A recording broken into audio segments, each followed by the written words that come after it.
سلام دوستای عزیزم. امروز دلمه داریم، اونم با سس مخصوصش و همینطور آموزش چند مدل پیچیدن دلمه. اول گوشت رو با پیاز داغ، زردچوبه و ادویه کاری کمی تفت بدید. بعدش سبزی دلمه رو اضافه کنید و تفت بدید. من کمی سبزی خشک هم اضافه کردم.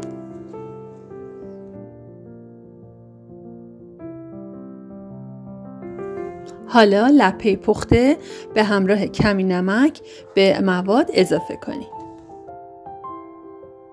برنج رو به صورت کته روی حرارت بذارید و وقتی که آبش کشیده شد به باقی مواد اضافه کنید و مخلوط کنید.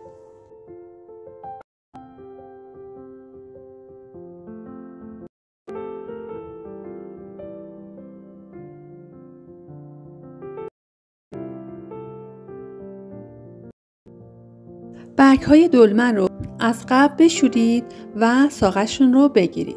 بعدش روش آب جوش بریزید و بعد از حدود 20 ثانیه که کمی تغییر رنگ دادن از آب خارج کنید.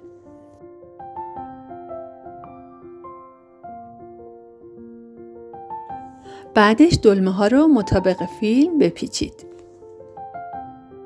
برای این مدل بهتره که پیاله رو کمی چرب کنید تا دلمه راحت ازش خارج بشه.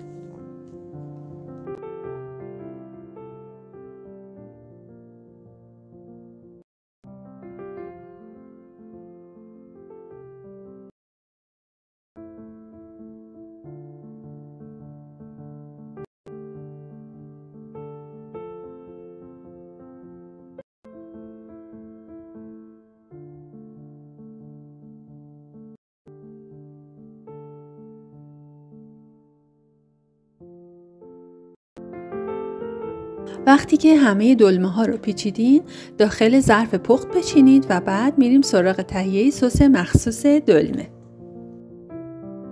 برای سس نصف استکان سرکه،